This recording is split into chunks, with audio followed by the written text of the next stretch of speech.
પણ આગ્રહ છે કે બહેનોને સમજાવો, કારણ કે ભાઈઓ છે એ મોટા ભાગે એની જરૂરિયાતો પૂરી કરે છે, પણ માતાઓની જવાબદારી એ છે કે આપણું બાળક શું છે 5 મિનિટ તમે સાંજે એને પૂછશો કે આજે શું લેસન આવ્યું છે, શું ભણાયું છે.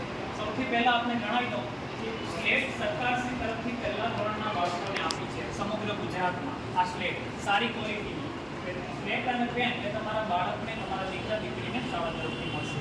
અહીંથી આગળ વધુ તો 3 નોટબુક પહેલા ધોરણમાં આ વર્ષે આપી છે દરેક પહેલા ધોરણના બાળકને. એમાં એક આ તમે ખાનગી શાળામાં ભણતા દીકરા દીકરીઓને પૂછજો અને કિંમત છો. આપણે અહીંયા સરકારશ્રી તરફથી ખાનાવાળી નોટ ગણિત માટે અને લીટીવાળી નોટ એનું સારું રાઇટિંગ થાય એ માટે, અને એક ત્રીજી નોટ આવી લીટીવાળી આપી છે. ઘણી ભાષાનું સારી રીતે બાળક લેખન કરી શકે એ માટે 3 નોટબુક આપી છે. ત્યાંથી આગળ વધુ તો એક મારી લેખન પોથી નામની એક બુક ધોરણ 1ના બાળકને મળશે. આ પણ તમે જોજો સરકારશ્રી તરફથી આપણા બાળકને સરકારી શાળામાં વિનામૂલ્યે આ પણ આપે છે. આ એક ચિત્રપોથી આપણે બજારમાં લેવા જઈએ તો આની કિંમત સૌ આપ જાણો છો, પરંતુ સરકારશ્રી તરફથી 64 પેજની ચિત્રપોથી આ વર્ષે આપણને પહેલા ધોરણના બાળકના અક્ષરો સુધરે એનું સારું આગળ જતાં મરોડદાર અક્ષર થાય એ માટેની આ ચિત્ર બુક પણ આ વર્ષે આપી છે. અહીંથી થોડાક આગળ વધીએ. તમે એકડા બગડા અત્યાર સુધી શીખવતા હશો, પરંતુ એમાં કોન્સેપ્ટ બદલાયો છે. ખાલી એક આ એક છે એમ નહીં, આ પણ એક છે. સમજ્યા મારો કહેવાનો મતલબ? આ બગડો છે આટલું પૂરતું સીમિત નથી, પણ આ 2 એટલે શું?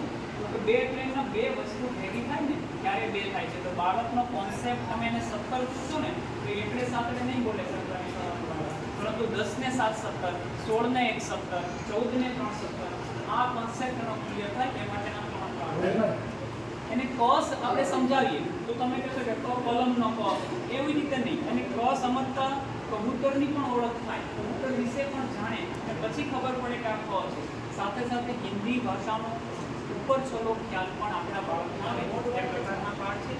આમાં આપણે સેજ એને એવું કહીએ કે આમાં શું વધુ છે અને શું ઓછું છે એ બતાવવા માટે ચિત્ર સાથે આપણે કહી શકીએ કે આ ઉપર છે, આ નીચે છે, આ વધારે ઓછું. તો આ 3 પ્રકારના ફ્લેશ કાર્ડ છે. આ એક સુટકેસ આપી છે તમને એમ કે પહેલા ધોરણના બાળકને આમાંથી શું કરશે, પણ આટલા એને રમત આ વસ્તુ આપી દો પછી તમે કહો કે આને પેટર્નમાં ગોઠવો, પહેલું વર્તુળ, ત્રિકોણ, ચોરસ, તો હવે ચોથું શું આવે? તમારો બાળક, તમારો દીકરા દીકરી કલ્પ કરશે કે હવે પાછો વર્તુળનો વારો આવ્યો, કે પેટર્નનો ખ્યાલ આવે. એને સમય ઘડિયાળ સાથે સમજાવવામાં આવે છે કે કલાક શું કહેવાય, મિનિટનો કાંટો ક્યાં આવે છે.